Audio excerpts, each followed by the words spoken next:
In this video, we'll continue working on the wall section for structure number 3. We're going to concentrate on this area down here by the slab. So first thing I'm going to do is I'm going to move this, this detail or this level text over to the left side, turn it off over here, and I'm going to move it in so that it is in alignment with the other text that we have here. Kind of hard to grab that little circle and see the location of the text. So I'll just put a little temporary line in here so I can generate the alignment that I'd like.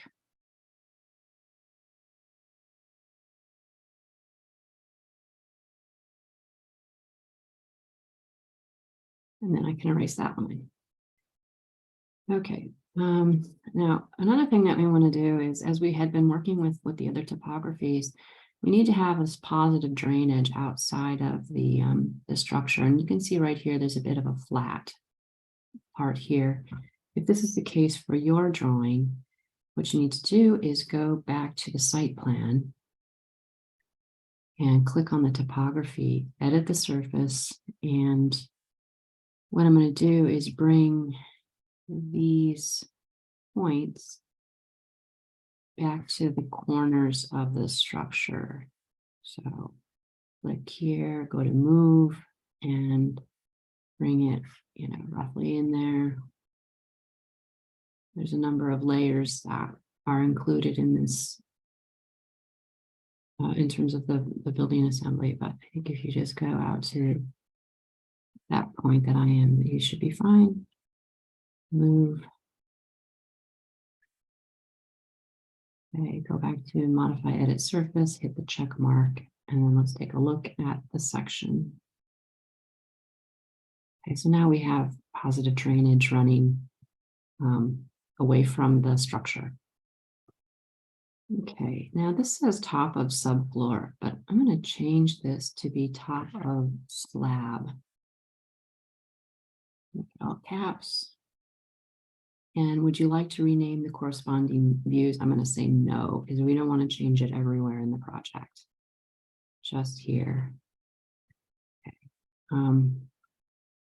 We can see if we can adjust the width of that right now, or modify this text line so that level 1 stays in the same line. Let's see here. Sure, there's ways of editing the width you can go with it, but at the moment I'm just going to try taking that out, and this one as well. There we go. Okay. I'll continue to add some detail in the slab and below the slab. One thing that I'm going to include here is a welded wire mesh. So what I will do is go to annotate, create a detail line, and I'll use the same line type that I had before. I'm going to start it over here on the right, drag it over here, and then I'm going to move it down, and then I'll make some adjustments. I'll put it in the middle of the slab, so 3 inches. The slab is 6 inches thick. I moved it down 3 inches, and I'm going to pull it in a little bit. We want to make sure there's coverage of concrete around it. The wall type, or the line type that I used here, is going to be dashed black. Okay, so there's our welded wire reinforcing. That will keep the slab from cracking, or it will at least help. Okay, so I'm going to make some adjustments to some of the line weights here. I want to match this slab edge profile to the slab. So I'm going to go to Manage, and I'll click on the Object Styles Manager. I'm going to scroll down to where it says Floors. I'm going to expand it under Slab Edges. Under the Cut column, I'm going to make this also a 2. While I'm here, I'll go ahead and make some adjustments to the projection lines. I think when we look at it in the site plan, they seem a bit heavy. So I'll change this one to 1. Oh no, wait, I'm gonna leave this. These changes I'm talking about are for the topography. So let's leave that as is, and let's scroll down to where the topography is. Here, I'm gonna make the cut for the topography at 2. And then I think we can leave these as 1s, but we may need to make some adjustments later. So I'm gonna say apply and okay. So those line weights should have adjusted. All right, next I'm going to add some rebar in this thickened portion of the slab edge. So I'll go to annotate and I will go to component and I'm going to look for the reinforcing. We're going to use number 6. So let me scroll up here a little bit. So reinforcing bar section, number 6. And I'll temporarily place it at the corner there, and then I will move it 3 inches up and move it 3 inches over.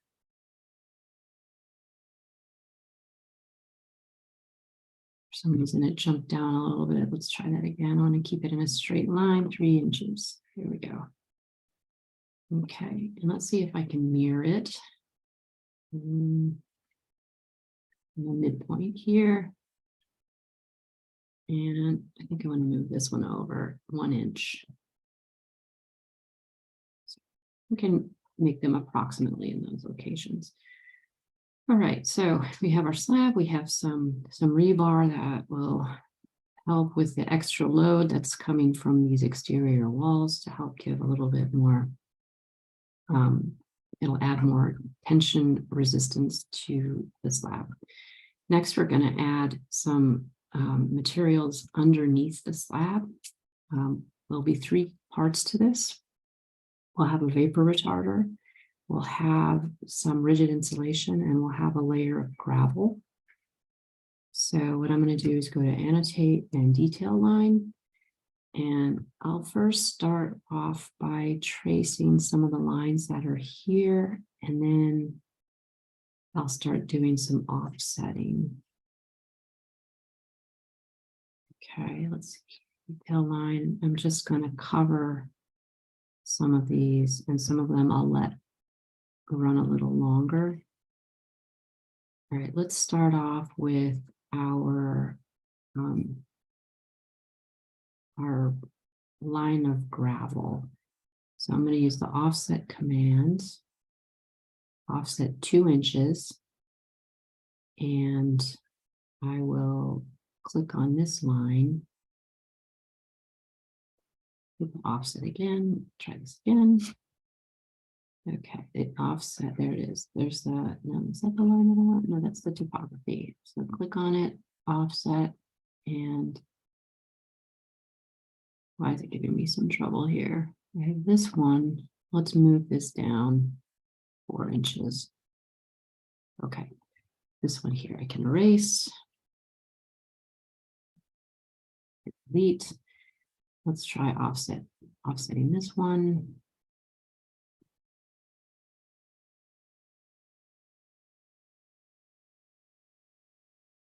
Okay, and I'll also do an offset of 6 inches for that gravel. Okay, so I've just got a bunch of kind of construction lines there that I'll modify. Okay, let's start with going to annotate and creating a region. And our region is going to be the gravel. Okay, now I'm going to start these out with invisible lines, and then we may need to come back and edit as necessary. But I have some lines now to snap to. Maybe what I'll do is I'll start over here on the right, and I'll just go around, and I want to get that area that was 6 inches deep. And close it, hit the check mark, and there's my gravel. Okay, now as I had intended to do. I forgot as I was doing this, so I'm going to go to edit boundary and I'm going to change these to, oh, they are invisible. Okay. That's what I want them to be. Hit the check mark. Oh, okay, so it's because I have some construction lines. Let's take these and let's delete them. Yeah, and so now we should see that, you know, there's not really a hard line between the gravel and the earth. So, okay, that's the first part. And now the second part, we'll add the vapor retarder. So for that one, I'm going to use the offset command again, the offset tool. Go to modify offset. I'm going to change my offset distance to 1/2 inch. And I'm going to begin to go around and create an offset at the bottom.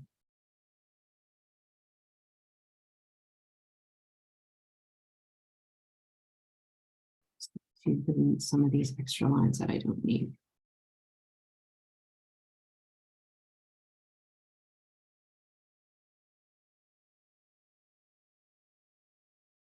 And okay, now I can start to clean up the line work.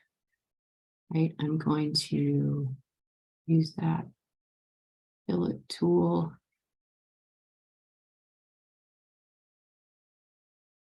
Delete. Put this one here. All right, now these need to have a line type that distinguishes them from the edge of the slab. So the line type that I want to use is, let's take a look at this, hidden medium. There we go. So that's for the 3 lines that make up the vapor retarder.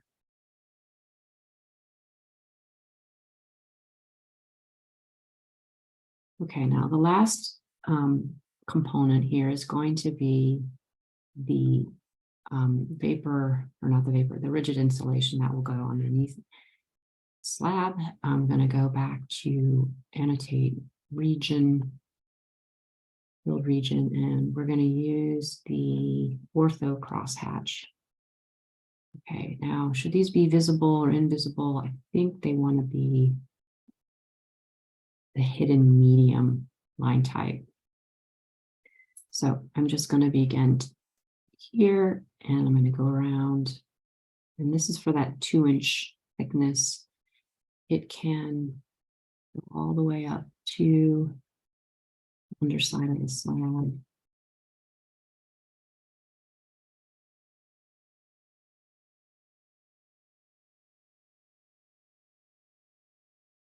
And I thought I had changed that setting. Make sure you make this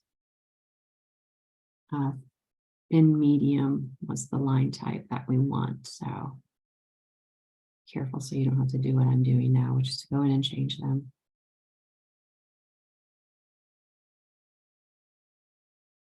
If I grab more at once, I don't feel like takes so long to do this. By holding down the control key, and that should be fine. Yeah, fingers crossed. There we go. We have a vapor barrier, we have a rigid insulation, and we have the layer of gravel. Now, technically, the vapor barrier is above the rigid insulation. Our graphic is going a little higher, but I think it's clear what's happening there. We just want to distinguish those different materials, and I'm going to delete some of these extra lines. So this is what you should have at this moment. Okay, next we'll be adding some detail to the very bottom of the wall where it meets the slab. Okay, this is a detail showing how a light gauge metal frame would rest on a slab. And what you can see here are we have some anchor bolts as we would have with a wood frame structure, but it's also calling for some what's referred to as stud blocking. And this is because, you know, there's going to be this tendency for the metal frame to pull out. You know, the whole goal with the anchor bolt is to to kind of secure the frame to the slab. So this just adds a little bit of reinforcing. So we'll add this to our wall section in addition to having what's referred to as a track at the bottom. So I'll go ahead and insert a track. Oops. I think we probably already have one in here. If you go to annotate and component, and let's take a look and see what we have in our list.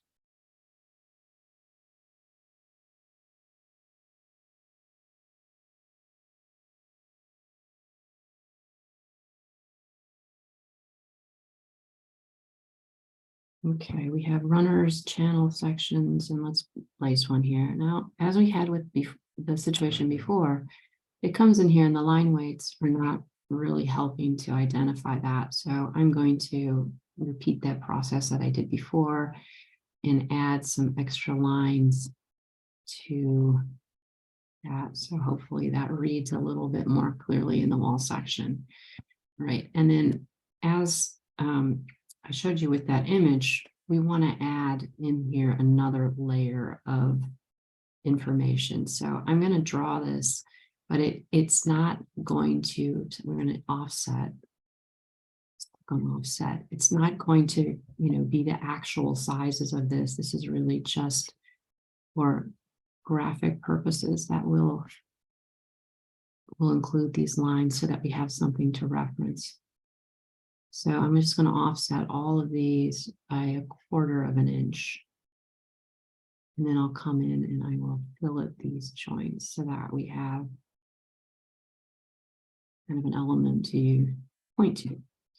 All right, and then I'm going to bring in, I'm going to go back to annotate component, and I'm going to bring in an anchor bolt. Right, so we'll use the 1/2 inch anchor bolt, and I'm going to try to place it somewhat centered here. Just move it down a little bit so it's in the middle of that blocking number. And then I'm going to edit. Maybe the size is okay for what we have here. So it's 9 inches in length and it's got a hook length of 2 inches. So that's this dimension right here. I think that will work fine for our purposes. And I'm going to add another piece of rigid insulation right here underneath the grade. So I'll go back to region and I'll use the rectangle tool, and I'm going to use thin medium line type. And I'll make it 2 inches all the way up to the top of the grade, and then I'm going to move the top of it down a couple of inches. You want to have some coverage there. And then here, just so these are joined, I'll pull that line up, and then I'll create another line using an invisible line here. Hit the check mark. And then so that these appear to be a continuous hatch pattern, I'm going to edit this boundary by making this one an invisible line and hit the check mark. Okay. All right, so we do have a vulnerable point here where we could have some thermal transmission, and it's a little bit of a challenge to get some kind of finish material to close off this portion of the slab.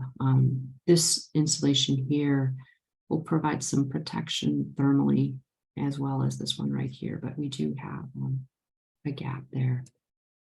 Now, we do need to address some issues with the wall detail here. Right now, the bottom of this siding material is aligning with the top of the slab. We want to extend this down a little bit. So I'm going to go to the region tool under annotate, and let's take a look and see what we have here.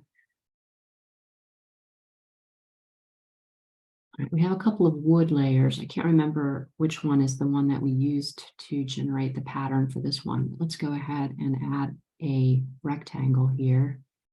And I'll bring it down maybe 1.5 inches. Okay, and right now it's set to invisible lines. I'm going to change these 3 to thin medium and hit the check mark.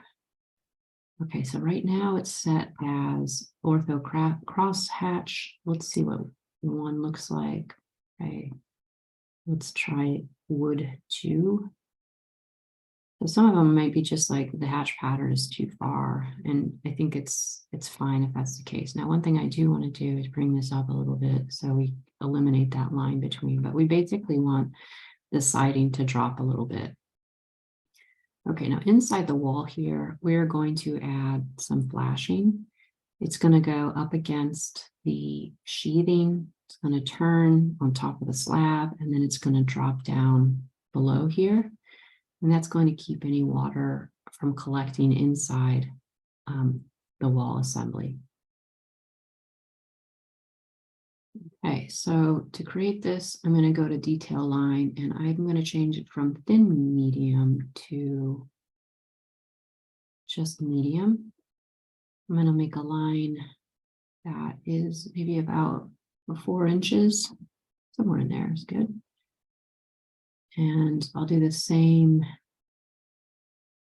here across that, till to the corner of the slab edge, and then I'm going to drop this down a couple of inches. Right, then I'll move them over.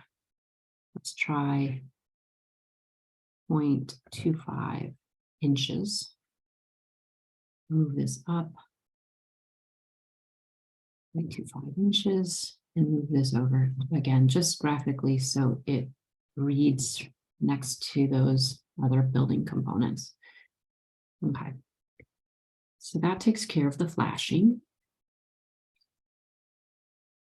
In this detail, you can see there are some furring members. So these are the spacers that we have. And this is utilizing the drained cladding principle, where we have this air gap that allows water to, if it migrates past the outside siding, that it can drop. At the bottom of this detail, we have a flashing component here. This is the sheathing, and we also have something called an insect screen. Now, this detail is a little bit different than ours. There is no layer of continuous insulation in this detail, so we're going to make a modification to what you see here. But this is basically the idea that you want to have this insect screen at the bottom of the wall to keep any critters basically from coming up and forming homes inside your wall assembly. And this detail shows that thick layer of rigid insulation. And if we zoom in here a little closer, you see where it says insect screen black. And basically the insect screen is going all the way to the other side of the continuous insulation. So instead of just being in the air gap here, it's all the way here. And so we have this splashing that's coming up and under. So we are going to make our insect screen that's the full width of the airspace plus the insulation like you see here. Okay, and for this, I'll use another line type. If we go to manage here, no, we don't need to do that. We're going to go right to annotate. And I think we have the line that we need in here. Instead of medium lines, we're going to make this a line type that's hidden. And it's fairly light. Actually, maybe we don't have this. Okay. So we will need to go to create a new line style. I'm going to go to manage and to additional settings, line styles, expand the list here. Let's make this a little wider so we can see more detail. We're going to click on the hidden, and we're going to create a new one. So we're going to call this hidden 1/16. Say okay. And instead of solid, we're going to scroll down here and look for hidden 1/16. And the line type as 1 is okay, apply and okay. I don't think we had that one already made. Annotate detail line.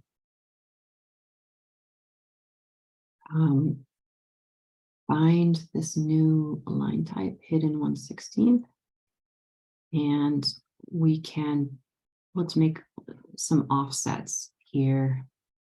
1/4 inch offset. I'll click on that thick line, bring it up. And let's then go and change these two, holding down the control key to hidden 1/16. We're going to need another line here. Annotate detail line, hidden 1/16. And I'll make a line here. It's a little bit hidden here, so let's move it over 1/4 of an inch. And then let's use the fillet tool. So go to modify and pick the lines so that those corners join. All right.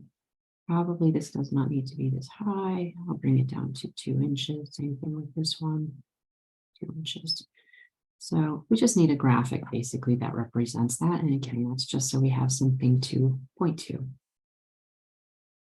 Okay.